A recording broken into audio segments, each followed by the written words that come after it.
Halo para kaum wifu dimanapun kalian berada, semoga kalian semua dalam kondisi yang santuy dan tetap konsisten.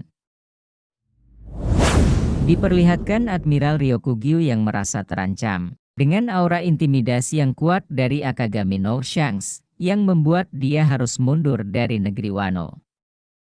Momonosuke dengan bentuk naganya yang bisa mengeluarkan golobret seperti Kaido. Dan diperlihatkannya Kozuki Sukiyaki, yang mulai membuka sejarah Wano Kuni. Ia mengatakan bahwa negeri Wano sebenarnya adalah pulau yang besar. Sebelum lanjut ke pembahasan yang lebih menarik lagi, klik dulu tombol like dan subscribe, supaya Mimin lebih menggebu-gebu lagi untuk membahas hal-hal yang menarik di dunia One Piece. Kalau sudah, langsung kita meluncur. One Piece Chapter 1055 yang berjudul Era Baru. Di pembukaan chapter kali ini, diperlihatkan Momonosuke dengan bentuk naganya yang melarang Yamato agar tidak ikut campur dalam pertarungannya melawan Aramaki. Dan Yamato yang merasa heran dengan apa yang Momo perintahkan. Raijo mengeluarkan jurus Ninpo Maki Maki no Jutsu. Dia menembakkan serangan api kepada Aramaki, dan seolah-olah Aramaki terkena dampak dari serangan Raijo tersebut. Namun hanya bercanda. Ryokugyu langsung mengeluarkan jurus Boukamori, dan berkata, "Apa kau pikir bisa mengalahkan seorang admiral, dengan memakai jurus yang lemah seperti itu?" Ryokugyu pun menusuk Raijo, dan menyerap nutrisi dari tubuh Raijo. Denjiro berusaha menolong Raijo, namun Denjiro malah ikut tertangkap oleh Ryokugyu. Shin pun berpindah ke ruang bawah tanah kastil, ruang tersembunyi Kozuki Sukiyaki, yang diikuti oleh Robin dan Law. Robin berkata, "Apa kau membuntutiku, hingga sampai ke sini?" Lo pun menjawab, "Karena kau bertindak sendiri, tidak bergabung dengan yang lain. Wajar saja jika aku curiga, dan jangan mengatakan seolah aku bisa mengendus aroma tubuhmu." Sukiyaki memperingatkan mereka berdua, supaya berjalan dengan hati-hati. Orochi dan Kaido tidak pernah tahu dengan jalan ini. Namun berkat salah satu All-Star, Jack yang merupakan ras manusia ikan, tidak lama untuk menemukan poneglyphnya. Robin bertanya kepada Sukiyaki, kenapa manusia ikan bisa dengan cepat menemukannya. Sukiyaki menjawab, lebih baik kalian menyaksikannya sendiri.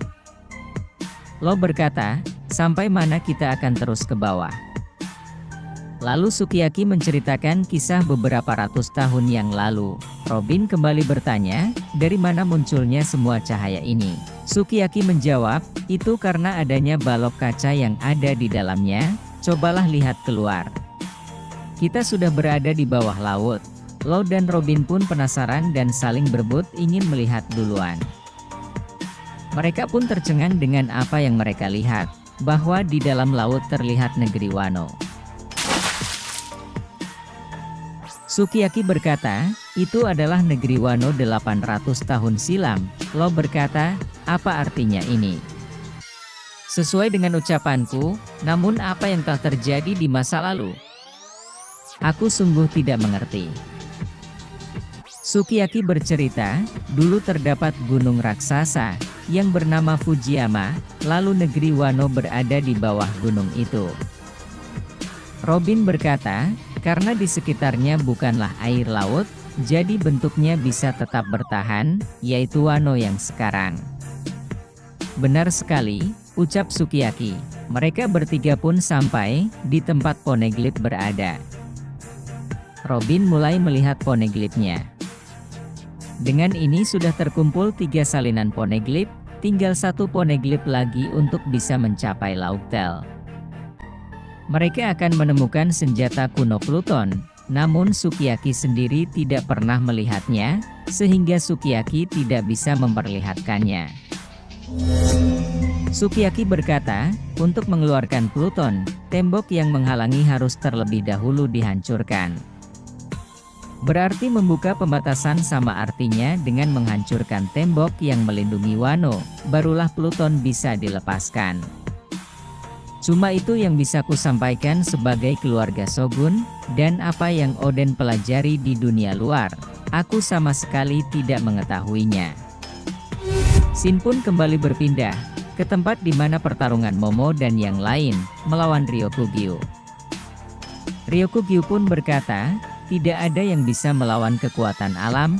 Seandainya Kaido masih menguasai Wano, aku tidak perlu datang ke sini. Aku tahu, hidup di bawah rezim Kaido sangatlah menyedihkan. Akan tetapi semua itu mencegah datangnya predator lain untuk menguasai Wano dan membuatnya berada dalam kestabilan. Ryokugyu langsung menyerang kembali dan menyuruh mereka menyerahkan Luffy kepadanya. Setelah ia bisa membunuh Luffy, ia pun akan segera pergi, ucap Ryokugyu. Dan Yamato berkata, ayo kita panggil Luffy dan yang lain, agar dia dihajar habis-habisan. Jangan.